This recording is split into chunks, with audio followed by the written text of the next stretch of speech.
times, Routh appears agitated in the video. He squirms around in the back seat. Other times, he rests his head with his eyes closed. 911, We need to get in the car. Yes, ma'am. My brother just came by here. I was at Littlefield. He's now left, but he told me that he's committed a murder.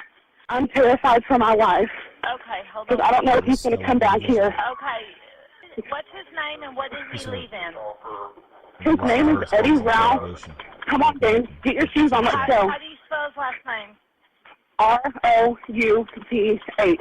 I'm sorry. I'm really scared. Hurry up. Get in the car. Now, listen, I don't know if he's being honest with me. I know. Apparently, I'm just really terrified. I don't even know where your police department is. Is it over there? Over by the highway. It used to be the church. Yes, ma'am. It used to be a church. I'm just going to stay on the phone with you until you get here, okay? And who did he say he had killed? He said that he killed 2 guys. They went out to a shooting range, and he's all crazy. I don't know if he's on drugs or not, but I know that he's been. Let me talk to you. My husband's going to talk to you because I'm so nervous. He said he killed 2 guys at a shooting range. Shooting range he was talking about? He didn't say. He didn't say, okay. He was recently diagnosed with PTSD. With what? He's been acting PTSD. PTSD? Yeah, post-traumatic stress disorder. Okay. And he's been acting real weird from that. He just got out of the mental hospital, actually. Okay, what hospital did he get out of? Green Oaks. When did he get out of Green Oaks? About a week ago.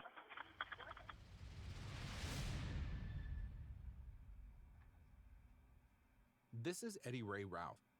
He was born on September 30th, 1987, to Raymond and Jody Routh. Routh grew up in the Dallas suburb of Lancaster, about 20 miles east of Midlothian.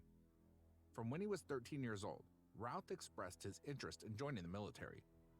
At age 18, after graduating from the same high school that Chris Kyle, one of his victims, had also attended 13 years previously, he enlisted in the U.S. Marines in 2006. American hero, American sniper hero. The following year, Routh was deployed to Iraq before being sent on a 7-month Middle Eastern deployment on the USS Bataan.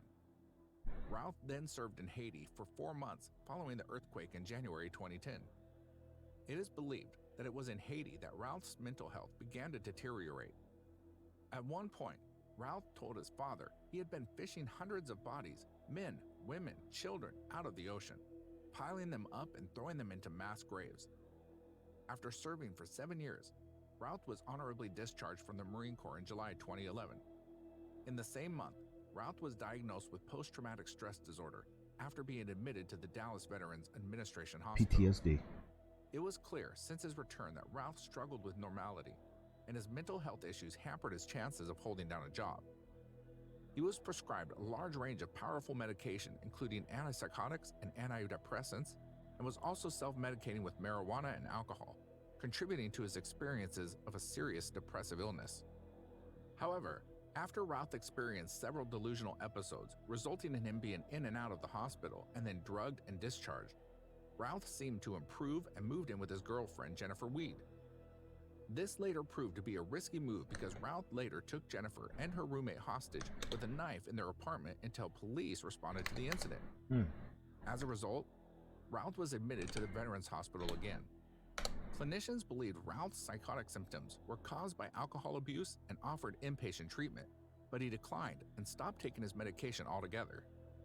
In the evening of the day he allegedly shot and killed Navy SEAL sniper Chris Kyle and Chad Littlefield at a gun range in Glen Rose on February 2, 2013, Routh stole Kyle's pickup and fled the scene and was later found sitting in the parked vehicle, where officers heard him talking about voodoo, the apocalypse, and people feeding on his soul.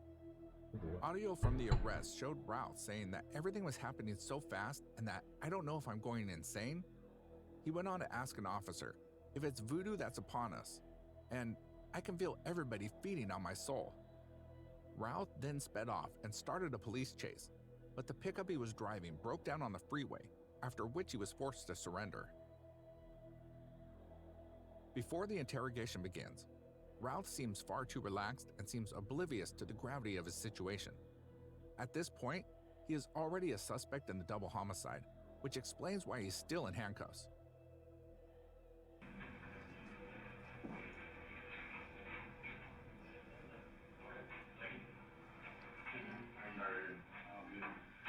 So it begins.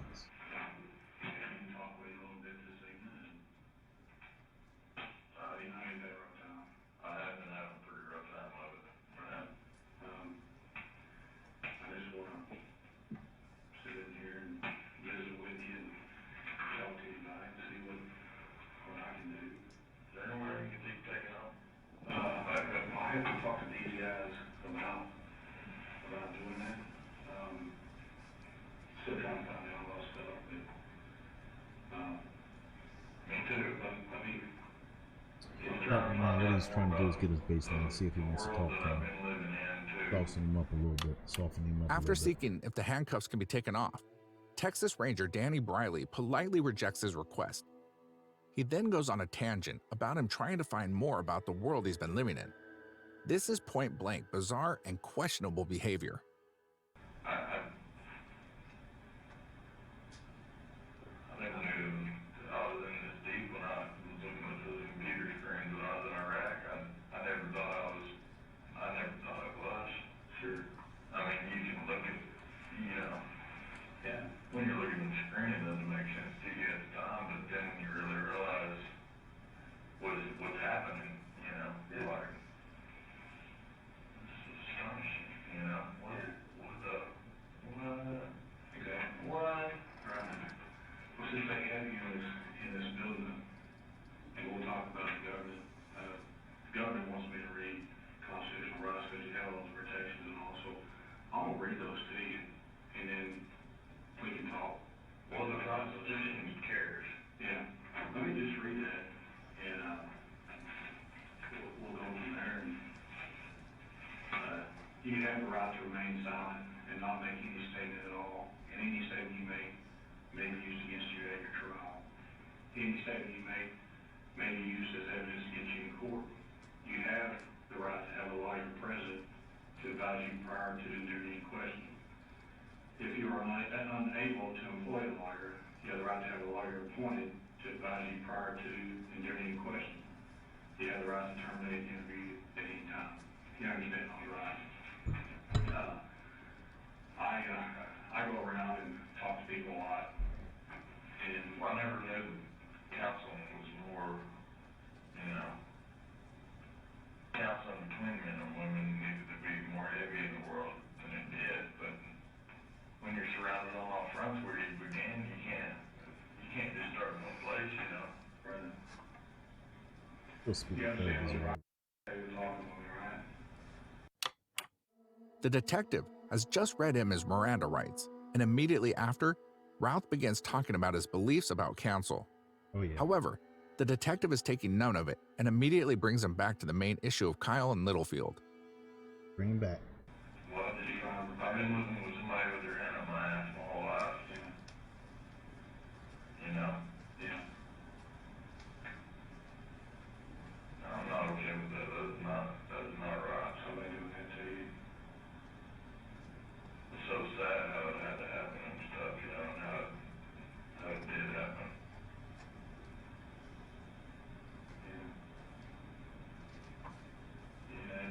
I just wish it would stop, There's never world councils that can speak about this.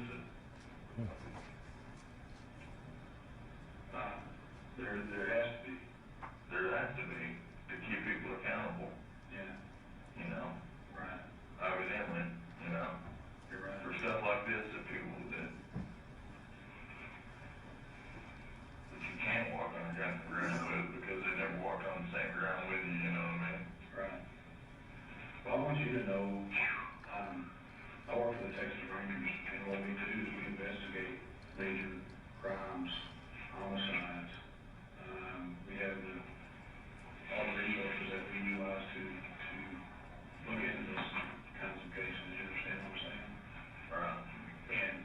And I know what you went through today has been very difficult for you. The detective uses psychological pressure by telling the suspect that he is convinced of his guilt. That's right. In this case, the goal is not New to to get the Routh chat. to Welcome, confess to the welcome. crime, but to understand his motive or reason for committing it. To do this, the detective attempts to build rapport with the suspect. Rapport is an interactive concept that characterizes the relationship between an interviewer and a subject. An interrogation is typically perceived as beginning when rapport is absent. The interrogator attempts to develop it at the outset and maintains it throughout, and sometimes reclaim it when lost. A popular theoretical conception of establishing rapport suggests that three elements must be present. First, both parties should be focused on the same objectives and attuned to a common mindset. Second, the interaction should flow comfortably. And third, both parties should generally have positive feelings toward one another. The detective reassures Routh that he understands how he feels to get him to open up. Welcome if you're new here. I want to talk about what happened. Prime time tabletop. Watch it. Peace. And you can start with when you woke up today and what happened. Build up. The detective starts the interrogation with the classic step of establishing a timeline of events that lead to the crime. By establishing a timeline, the investigator can determine where gaps in the investigation exist, document the movement of witnesses and victims, exploit inconsistencies, develop alibis, and evaluate the plausibility of the suspect's case. Well, I keep talking to Chris, I keep talking to Chris is in my world. Seems like every time I talk to another man named Chris, it gets into another man named Chris. I think about mental talking illness such as he to the had. wolf, to the one in the sky. What? The ones in the sky are the ones that fly, you know what I mean? The pigs in the world. They can truly say they're pigs. I've been smelling it this whole time, I'm just tired of everybody's fucking bullshit. I can smell bullshit and pig shit, I can tell the difference between two different kinds of pigs. Shit. I don't know how you can smell your shit.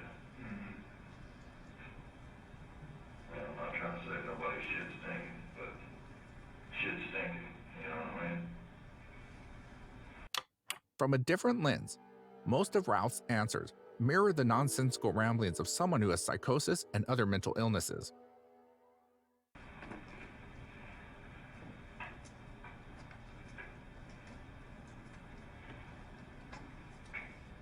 And what exactly happened today after you woke up? I'm finally getting best.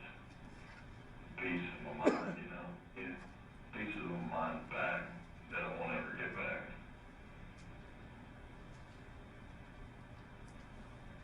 That's mine. Where are you from, baby? I mean, I don't know you, understand that. I don't know where you're from. I was born right here in this land, in Lancaster that we're standing in today. Lancaster, Texas. This is where I was born. Well, not born, but this is where I was raised. Alright. And what kind of education do you have? Just, high school. I went to high school, I wanted to join the Marine Corps. After I got out of high school, it wasn't the streets that I was turning for, it was the streets I was trying to come back to get. Our streets have not been straight here in Texas forever. You know what I mean? No town square. I mean, there's towns that are square and then there's towns that are fixed. There's no real square town. There can be. There can be square towns around America. And there can be crooked towns. Sure. What did you do in the Marine Corps? I worked as a prison guard. And I worked on the gun, so it's like tit for tat, Yeah. Who's saying who's right and who's wrong? Nobody wants to admit that they're right. Nobody wants to admit that they're wrong. I'm the only man that can change it. Yeah. And that's a lot easier, but I'm my background now. Yeah. How long were you in the Marine Corps? 4 years.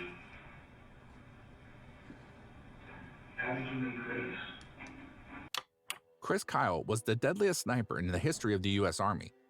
He himself recounted his time with the Navy SEALs, the main special operations force of the U.S. Navy, in the bestseller American Sniper. Clint Eastwood used the autobiography to make the 2014 film of the same name. Kyle the Legend, as his comrades in arms called him, or the Devil of Ramadi, as his enemies knew him, became a SEAL sniper in 1999.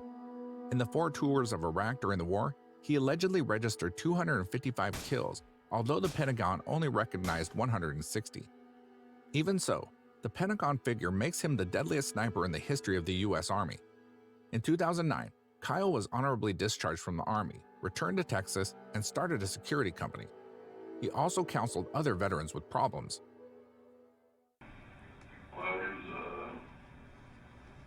Chris Kyle was an absolute genius with a rifle. Absolute genius. Best I've ever heard of. The best I've ever heard. Hands down. No, I finally met the guy. I could tell him, I smelled it for what it was worth. I was like, what's his last name? It was a Kyle. Kyle? Yeah, it was Kyle. Several months earlier, 25-year-old former Marine Routh had moved back in with his mother, Jody, in Lancaster, Texas. Jody was an employee at the school Chris Kyle's children attended. After Jody approached Kyle about her son's issues and asked for his help, Kyle agreed to share his military and mental health experiences with Routh. That's how he got to the range. Chad Littlefield was a proud lifelong resident of Texas, born in Dallas and graduated from DeSoto High School in Dallas in 1995. He worked at DeSoto's Eagle Labs, an oil services firm, as its facilities and logistics manager. Kyle and Littlefield were workout partners and soccer dads in Texas. They regularly visited the firing range both for professional training and to fulfill the mission of Kyle's charitable foundation. Littlefield was involved with Kyle's cause and volunteered to install workout equipment in disabled veterans' homes. I couldn't even remember. And when was the first time you met the other guy? First time I ever met either one of them was yesterday. I didn't know who they were or not, Yeah. Okay. I knew who they were, but I didn't know, who they were. Okay. It's very evident now who they were because I'm obviously here on the top side of the world. So, no. Well, how did you meet them? Did you meet them at your house, or they came and got me at my house? So, and then where did they take you? Kyle and Littlefield picked up Routh at his home, and they drove to a shooting range in Chalk Mountain, Texas as part of therapy. We drove down into the country out there, and then they went and did some shooting sports, Some.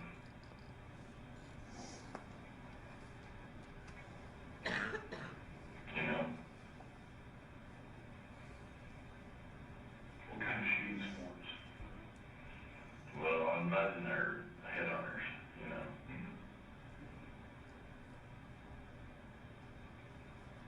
Trying to hunt everybody down that did them wrong before, I'm not trying to hunt down anybody that did wrong. Are you? I try to be as reasonable and normal as I can. I try to be as normal and as reasonable as I can every day. I think about it every day. I'm like, I'm pretty damn reasonable. Yeah. I'm pretty damn fair. Right. What happened out there today on just shooting sports? What kind of guys? I was reasonable and fair with them boys. They looked at me in the eyes and I looked at them in the eyes and then.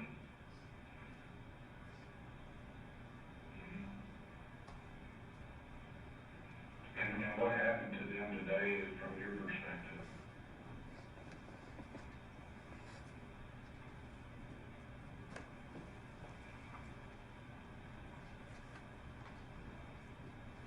Well, I can't just keep eating my soul up about this, And he knows what he did.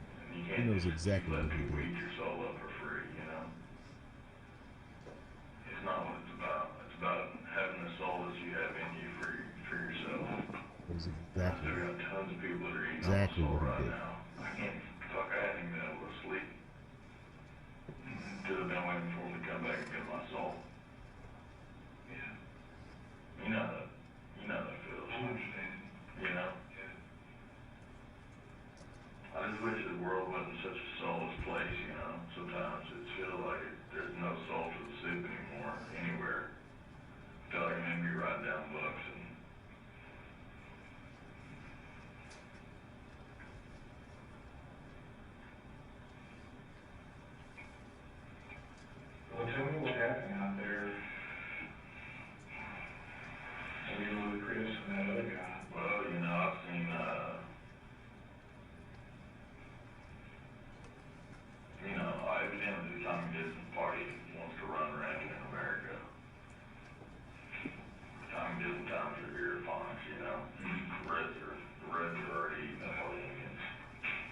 gotta be a common ground, so we have to work on at it better, so we can all get better, you know, there's gotta be common grounds.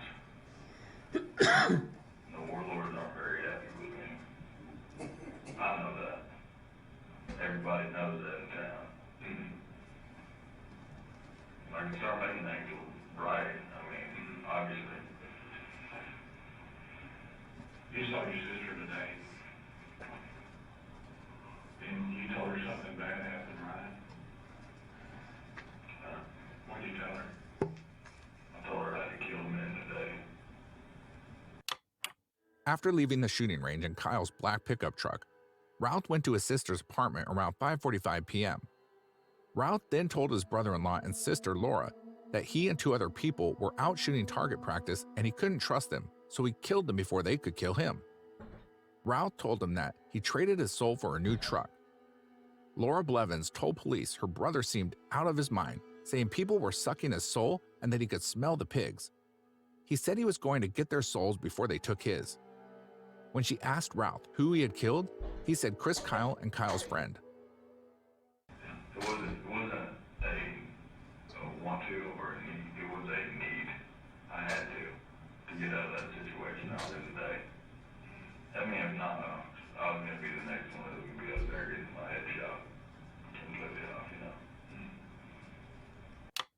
Routh states that he believed that he needed to kill or else he would be killed, even though there was no apparent threat to his life and he was the one being helped. Almost as a premonition, during the trip to the shooting range, a worried Kyle texted Littlefield in the vehicle, "This dude is straight up nuts. He's sitting right behind me, watch my 6. Littlefield texted back, using a military reference for watching one's back.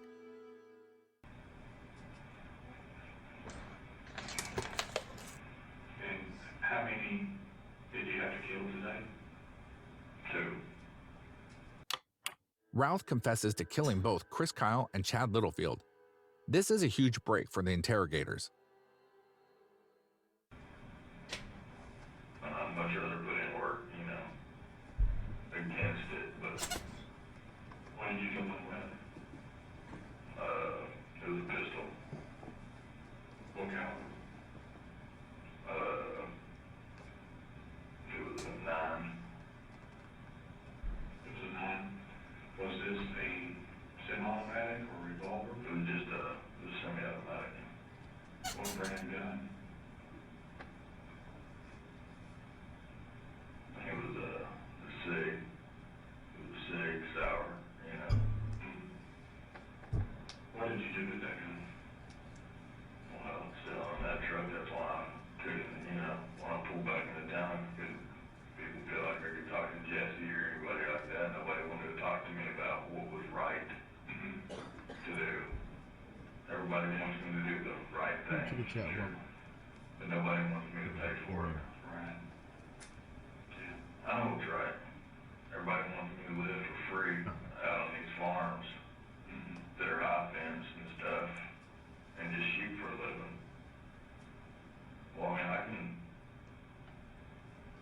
I can keep shooting for a living. How many times did you shoot them today? Briley asked Routh to recount the number of times he shot the victims. He will then go on to ask him to describe events as they happened in the shooting range. Such information is crucial to determine if Routh knew what he was doing at the time of the incident. A couple few shots were fired. How close were you to them? I was right up close to them. I didn't mean to be so close, but did they know you were going to shoot?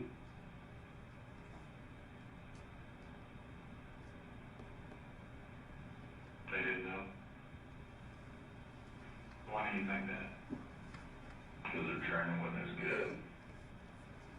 My training's been better, you know, my life. You hear that? Who did you shoot He first? said their training was not good.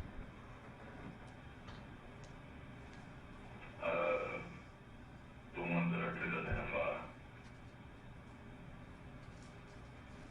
were the better, you know, clearly identify.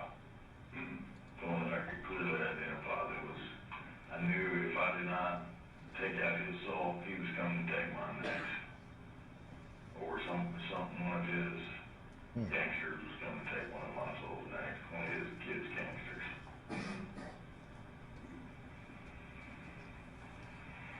tired of playing chess with my life. It's not about playing chess pieces in life. I mean, it is about playing chess pieces in life, obviously. Yeah. The chess holds the power. Right. Was there a time today you used any drugs? After rambling about taking souls and how he's tired of playing chess with his life, Briley asks Routh about his drug use because he thinks there is a correlation between his bizarre comments and drugs. It seems Briley does not want to buy the idea that Routh did not know what he was doing when he shot Kyle in Littlefield. Remember, detectives are all too familiar with suspects feigning insanity to avoid trial, or at least get a lighter sentence if found guilty.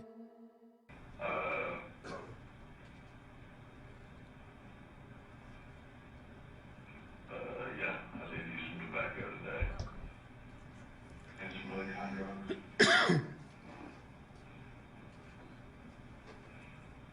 That's true, right? Pure adrenaline, yes. Yeah. I've been running on pure adrenaline for a couple days now straight. This is one of the first time I've got to feel safe with up here at this police station. Right. With more police around me. Yeah, I was kind of looking at your eyes a little bit constricted. I thought maybe you might have used some methamphetamine or something today. I have not. Oh, you have not? I did not. Okay. Have you used it? I've been having such a hard time sleeping because I haven't been taking drugs. And I can't sleep at night. Well, who can sleep in that world? The Sandman keeps winning, you know what I mean? I tell what I know is right to get out the front door. Well, it just keep coming back in my ass. 5 minutes more.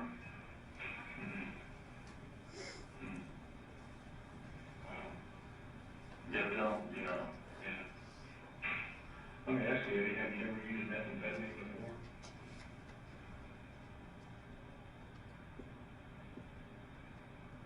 Never.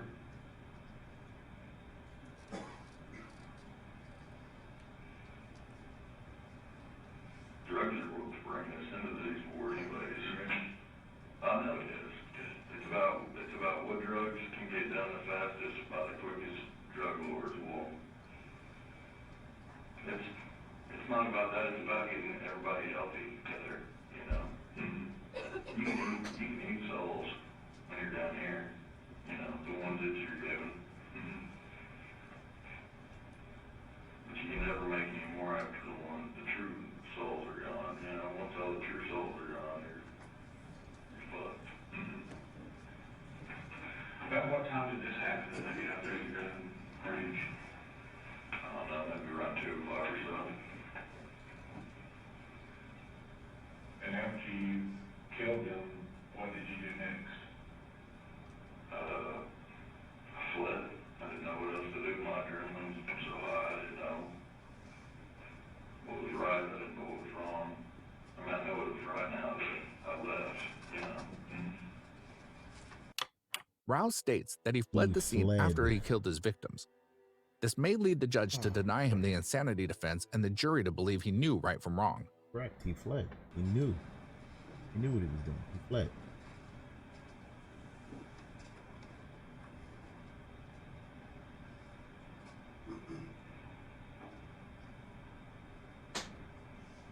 Where were the keys to the vehicle you drove away in?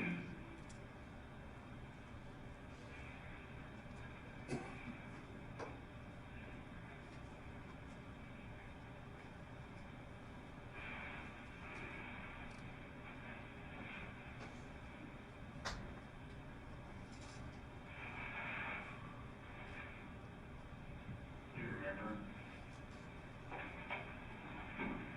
Show me your finger. Well, keys were in it. You know? Your keys were in it? No, the keys were in it. Oh, the keys were in it. Okay. So it was never really like it was, you know, taken. The keys were already in the truck. It was, yeah, pretty much given to me. So. Pretty much given What me. did you do with the gun that you? Oh my you gosh, had? to go. Take it Pretty with much you given to me. into the vehicle and then drive away? That is? Did you feel bad for doing that? Mute your chat, welcome. Yes. being here. I'm Tom being here. Jason. You know, what you do today is wrong, right? Wisconsin. Understand that? Yes, sir. America's national hero. His friend, Dad Little, who with his PTSD, post-traumatic disorder, given to range for some therapy. What do you think should happen? He did these heinous acts.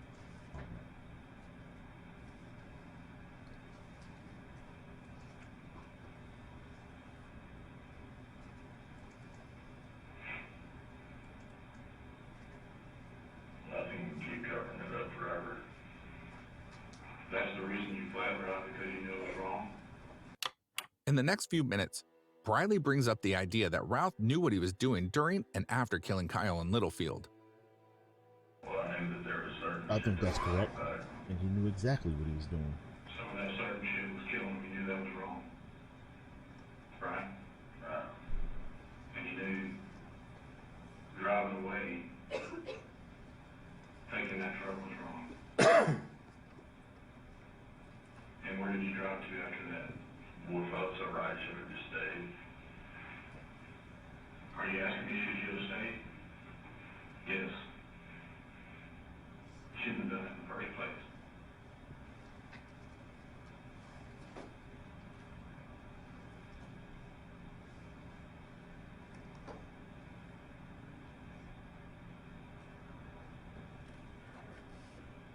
You know, these men, they're heroes. Right. You understand that? Ultimate heroes. Right. They've been protecting you and me for a while now, for a long while. While longer than I was thinking. Saved numerous lives overseas.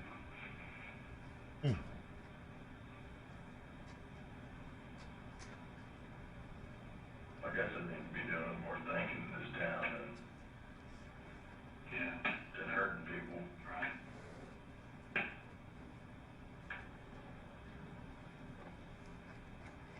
Was there a bomb, like a drug bomb, in some of your stuff?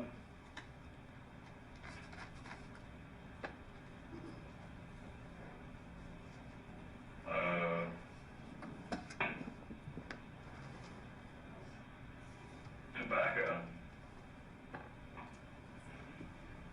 Is that what was in the bomb? Tobacco. Is that true or not? I don't know.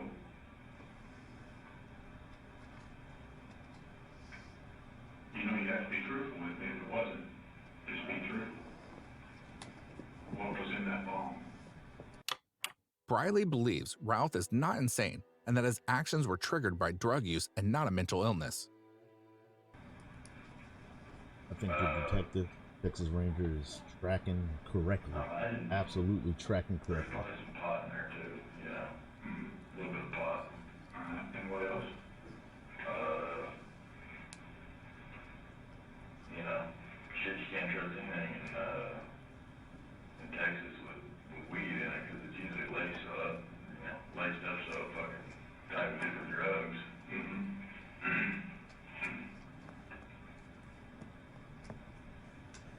If yours was laced, what do you think it would have been laced with?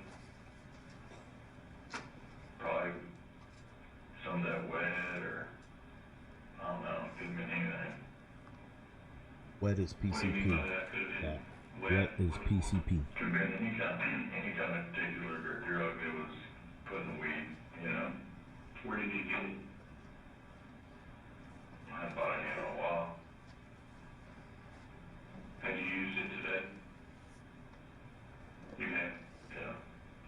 And you're being truthful with me? Yes, sir. I smoked a little bit today. Okay. I've been trying to relax. Nothing's been relaxing me. The only thing that was happening to me was pot. You know, that it was growing here and helping me.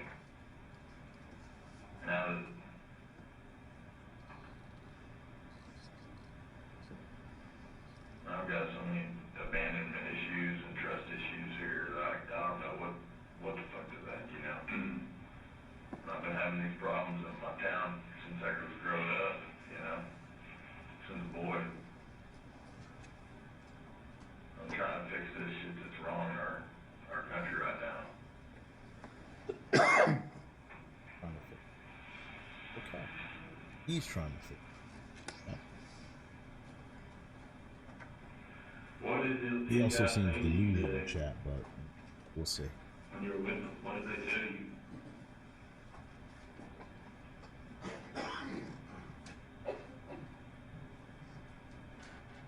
They didn't really talk to me about much, you know, they were just, you know, talking about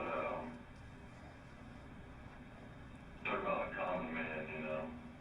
Yeah, tell me what they said to you. Well, you can't walk around as a common man in a world of snakes, you know. Mm-hmm. Is that what they told you? If that's what the world is seeing, yeah. I want you to tell me about a mistake. I'm not a mistake.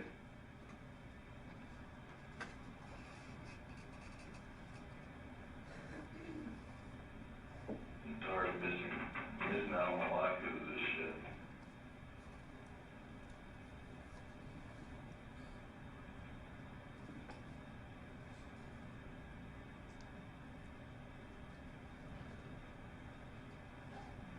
I want you to tell me what these men told you today, these heroes that you were with. Tell me what they told you today. Well, you know, they're telling me about, you know, like stuff they've done, stuff they've experienced and stuff. Well, I've already seen that stuff on the other side of the pond. You have? Yeah. When I came back to this one, and it's happening more and more rapid, even more here in Lancaster than anywhere, you know.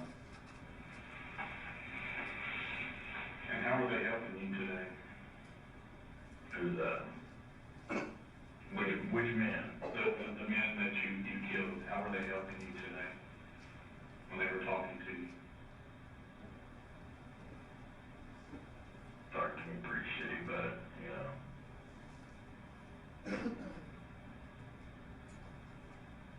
Pretty shitty. What did they say?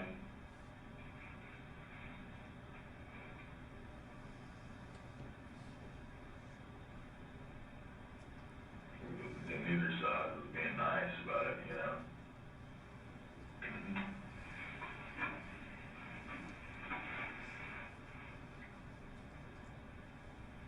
Did you do any target practicing today? I did. Tell me about that. Well, you know, I loaded up a 45 and I shot at it.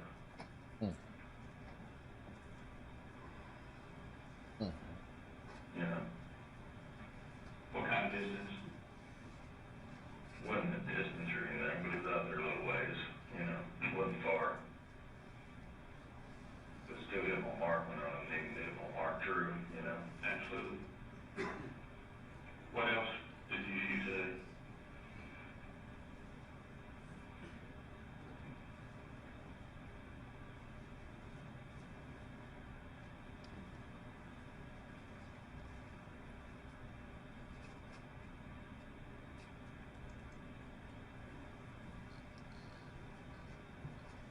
Oh, no, I'm out. Okay. What kind of 45 was it you shot? Just some target practicing with? It was, I guess it was like a revolver.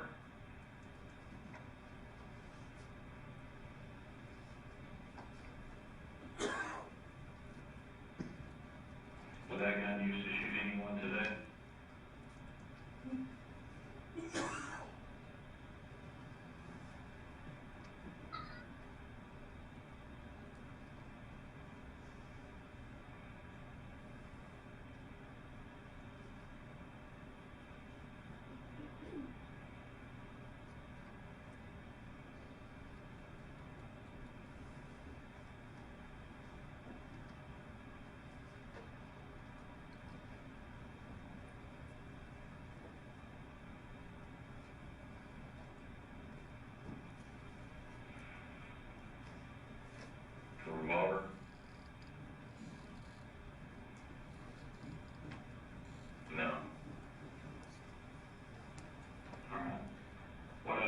those guns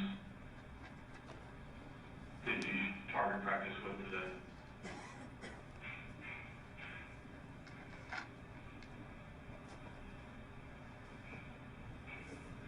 Well, there's a bunch of other ones out there, fully autos out there, and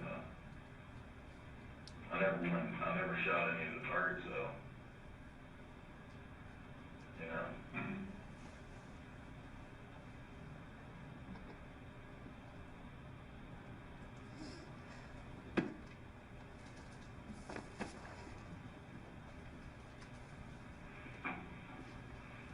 Those launches of other guns you mentioned, did you shoot anything with them?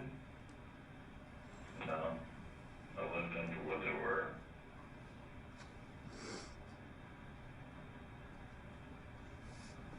So we're meant to be here for some for purpose. You know? Yeah. Was the other guy named Chad? Yeah. You remember that to be true, right? Yeah. Where did you shoot him? Briley tries to establish Routh's motive for the murder of Chris Kyle, and Routh remains silent, which makes Briley more convinced that Routh is aware of the crime he committed and was an active participant in the absolutely aware. killings. I think it was drug induced. He's absolutely aware.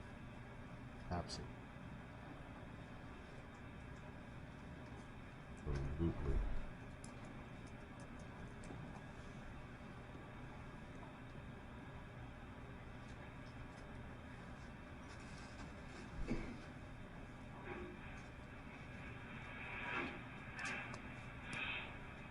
So is there any way I can see my parents yet? Did they make it in yet? I have not heard. Anybody heard about them yet? I haven't. I haven't heard that. You talk out there and see if they've heard from them? Sure. I'd like to see them, see if I can at least hug my mom.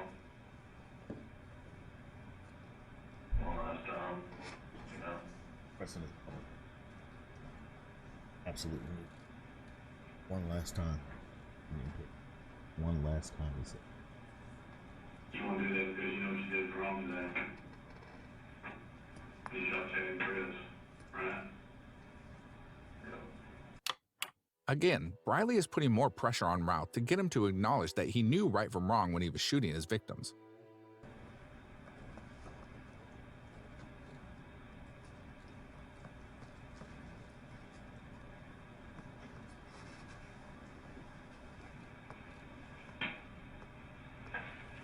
You feel bad about that?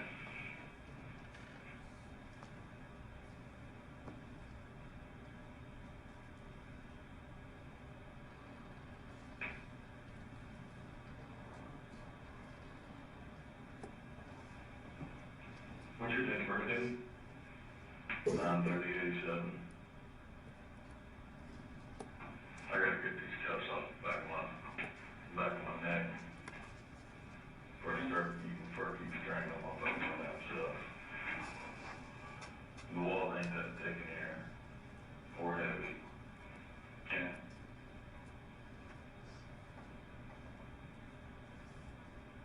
You know, and I know what you mean.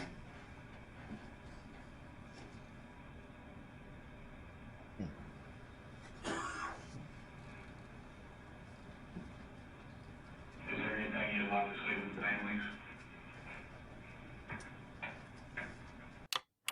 The fact that Routh does not deny his actions were wrong and even apologizes to the victims' families makes his behavior even stranger. No. He right believes he from did what he wrong, had chat. to do to preserve his life, but is remorseful for the deaths of Kyle and Littlefield.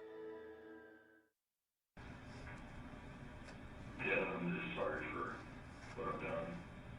You know, we can work this out. Okay. You mean that, don't you?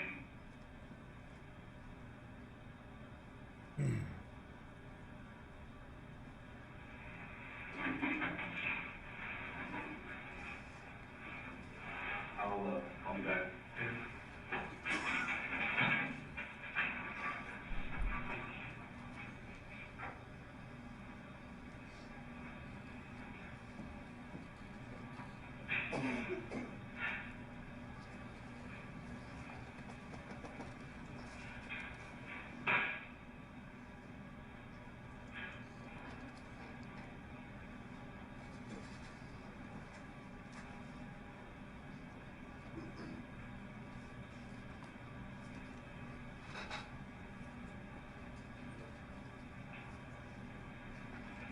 Just basically sitting there stewing in his own juices.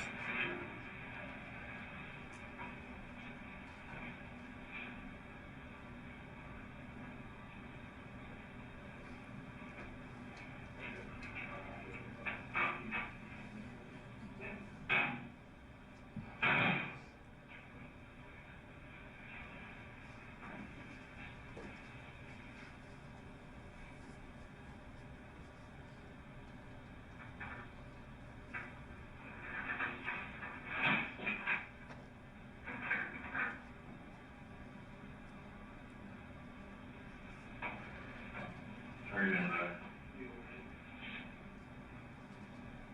So I was wondering about my mom and dad. Are they in town yet, or? I will check with Jesse. See. Yes, I said that. When he comes back, I'll go up there and check with Jesse and see if he heard how close they are, or where they are. Okay. And they're gonna get these bracelets taken off? Routh seems to have forgotten he's in handcuffs, not bracelet things. Yeah, just like sit down more comfortably. At this time, not like that.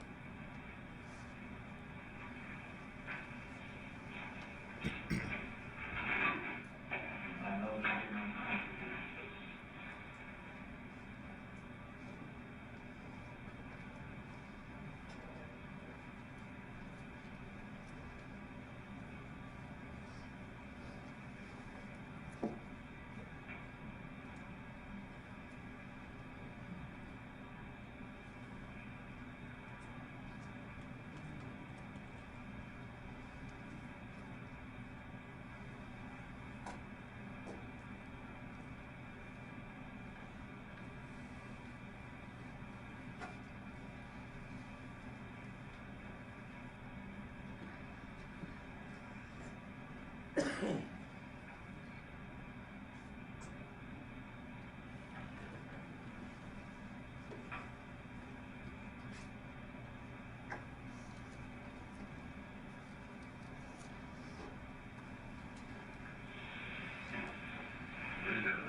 Because of first degree murder. Capital.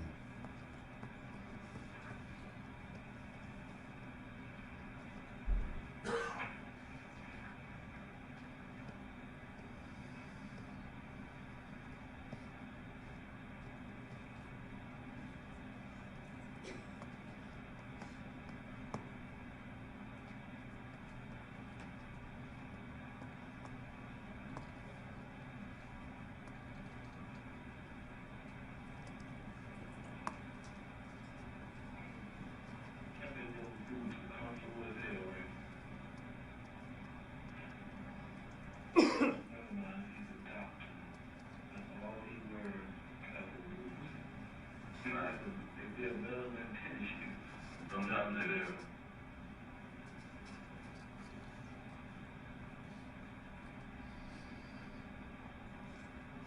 I'm open my doors for Morgan's. She wore so much they used to stink. Yeah.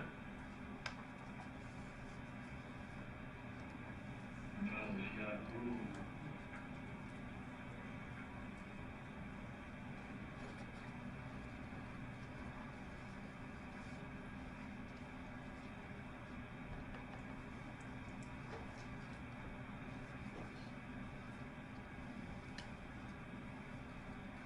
He's a handful of cool, I guess.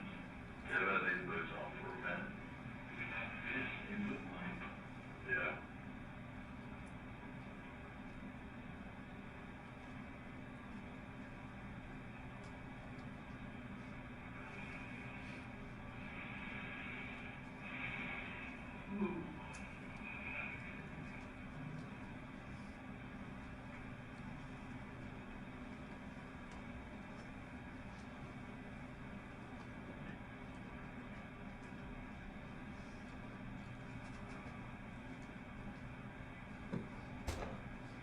Chris, if you don't know anything, know this. I said, if you don't know anything, please know this.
After talking about pigs, tons of people eating at his soul, and playing chess with his life, it is anyone's guess what is in Routh's mind here.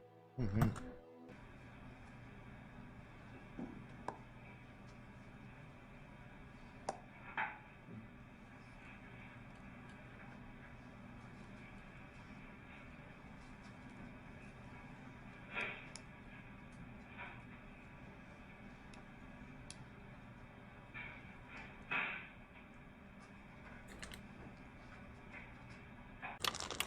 The definition of creepy is causing an unpleasant feeling of fear or unease. One may say this directly applies to what you are looking at right now. Mm-hmm.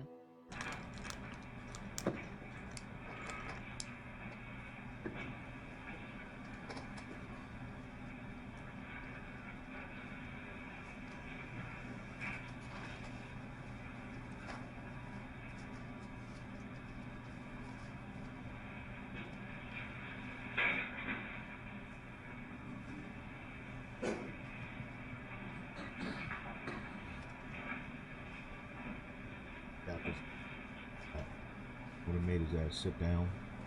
I would have took the glasses.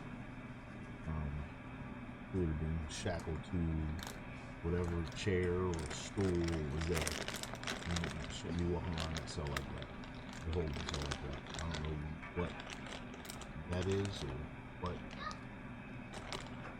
particular situation that's a part of. Walking around.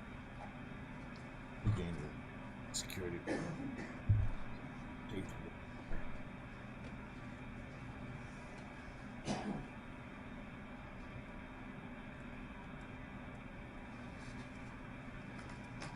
You know they have cameras on them.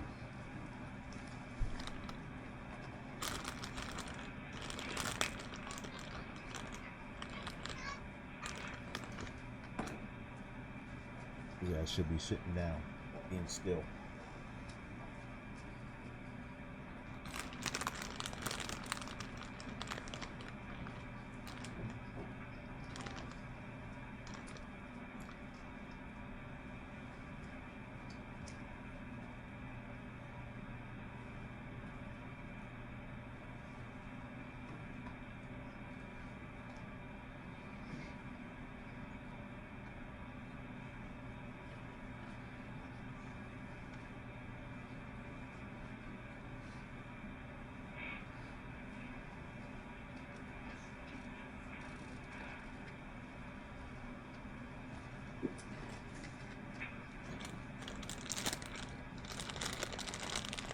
Real crippy right now. That's great. Yeah, I should have made this down.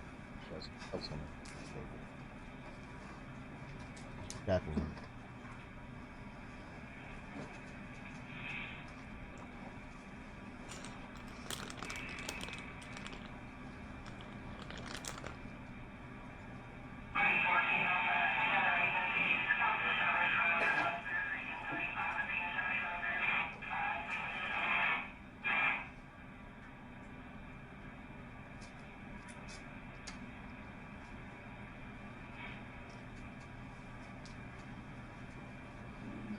Got too much freaking room around that area, that small area right now.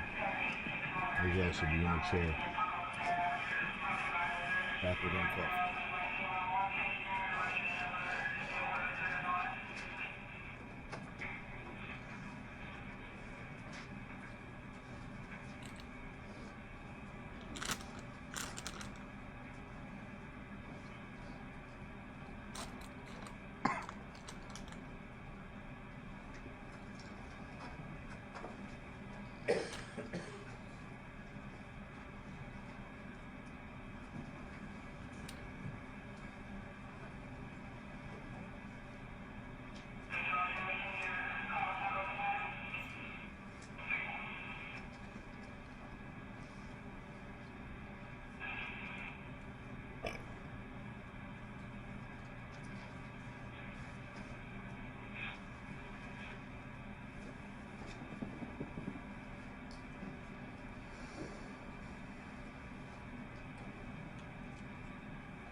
had some things I wanted to clarify with you. The 9mm, the SIG that you said you used to kill him with, is that your personal SIG? No, that was the other guys. Okay, So, all right. What did they do after you shot them? Can you explain that to me? they lay there and they weren't breathing anymore. So, Okay. Despite being armed, Kyle and Littlefield did not get the chance to defend themselves after Routh started shooting. Routh shot Kyle 7 times and Littlefield 6 Oh times. my gosh. About what time did that happen? you know,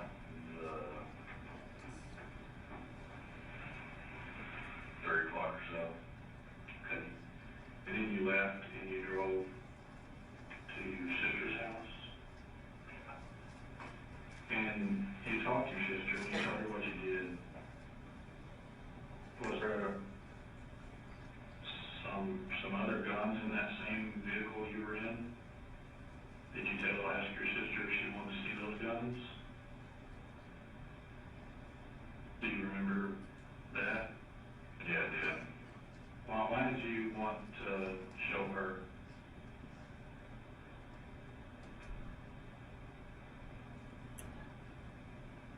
I wanted to see her, Okay, you know. all right.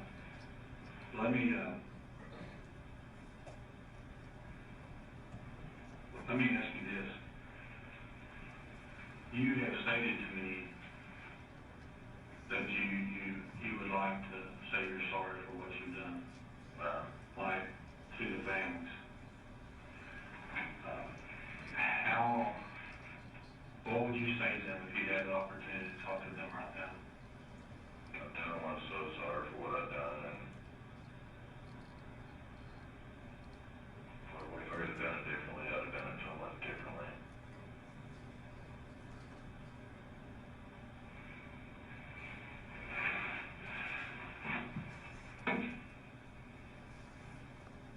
As soon as these handcuffs went on me, The clothes that you have on now,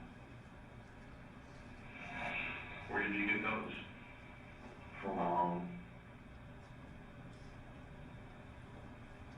What were you wearing today out there when you at the gun range? delivering, That's what you were wearing? You didn't change clothes?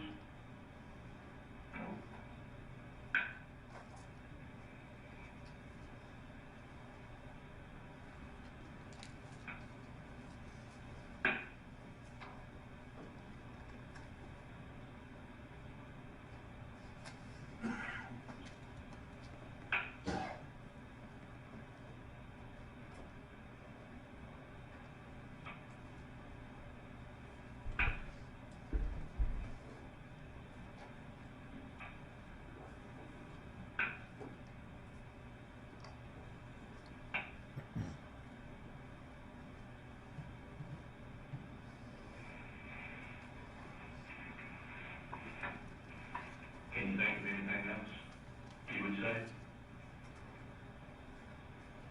No.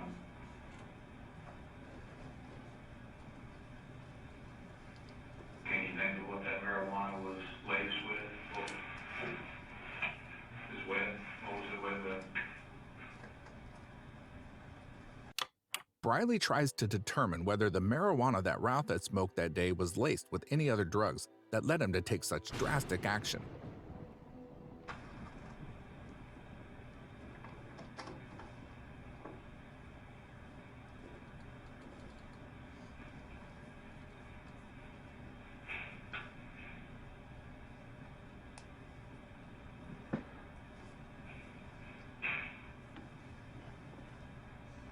probably some purple words. You know, No formaldehyde? it could have been formaldehyde. That's what we've been, Alcohol was also from the wet jack. Aldehyde, PCP, Well, I'm gonna step out of here and, wet. if these guys That's what get they back call with it. you, all right? I You talked get to them in Routh both about that. forms. Call Any it form will count. fry your brain. Yeah, that's where your family's at. And the other one is my family's out there May breathing, smoke it right? and never come back. And you know the difference between right and wrong, right? Yes, sir. You do. Okay. Routh admits that he knows the difference between right and wrong. This means that any insanity plea he submits to the court will be severely weakened. All right, let me, see if I can go see what these other guys are doing, okay? Sure, what they talk to me about, maybe you talk to me about when they come over here, okay?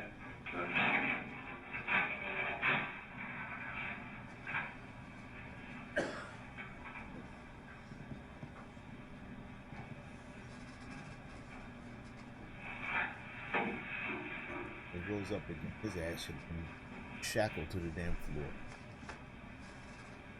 Ah, boy.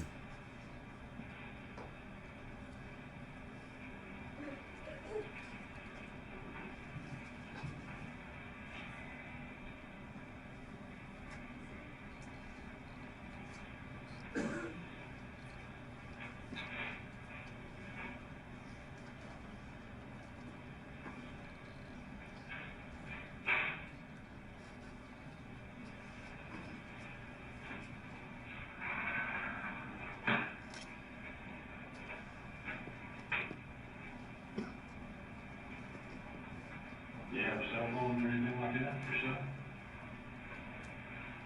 Do you have one on you?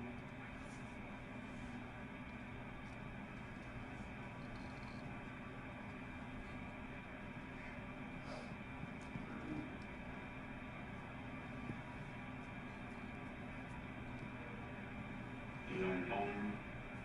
What is that?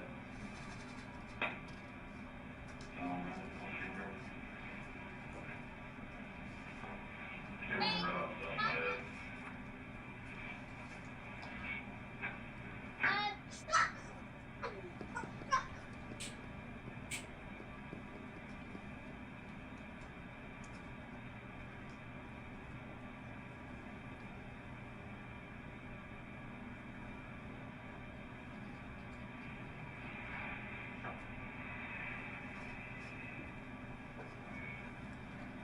You tried to run from the police, right? Is that right? I heard him talking to you, trying to get you to give up.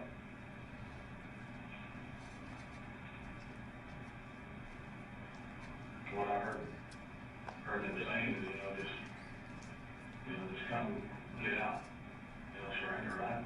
Understand? Why weren't you compliant? Because of what happened? Okay. Good. What do you want to tell your mom? I love her.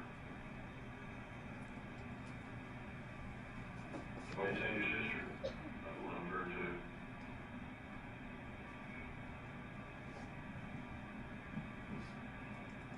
Do you wish this had never happened? You seem like you want to cry about it. I do a little I see bit. the water in your eyes. Yeah.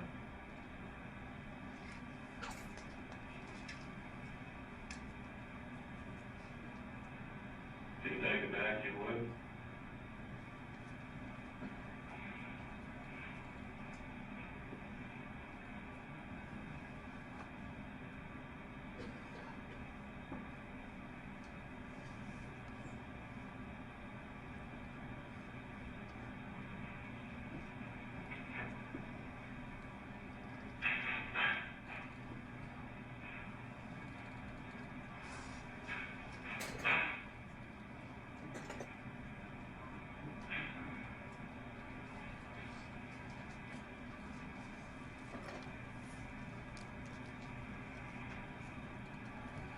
You notice any blood on your boots?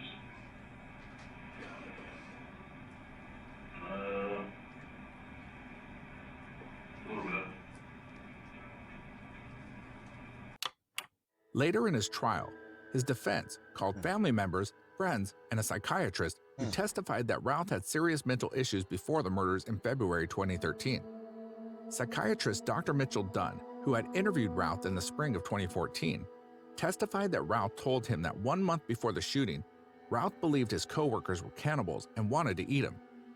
Dunn said that it was his expert opinion that Routh had a mental illness.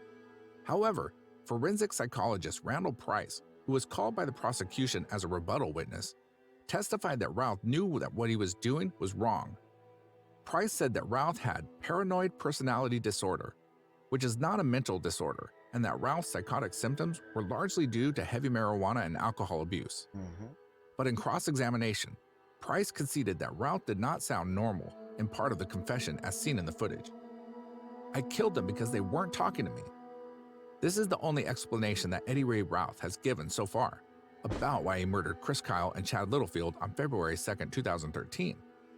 The fact that one of the victims is the deadliest sniper in American history, coupled with the timely release of the film about his life, turned the trial into a spectacle.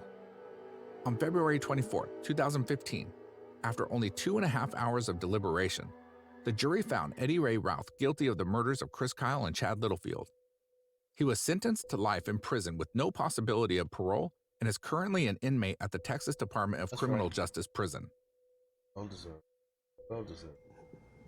All right, we, the jury, find the defendant Eddie Ray Routh guilty of the felony offense of capital murder as charged in the indictment. That verdict is signed by Ms. Stafford as foreperson of the jury. You may be seated at this time.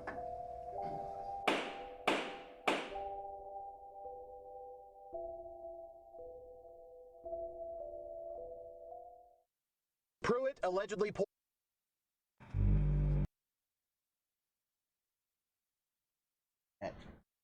Why?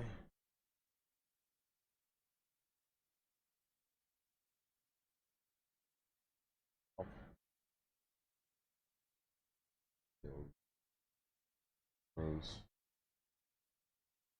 Oh.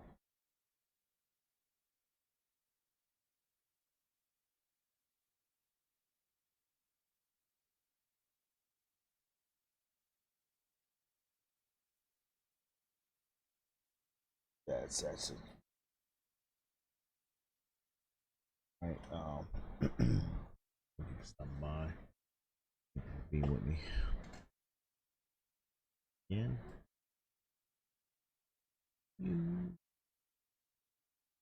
Crime time. Remember crime time. Crime time.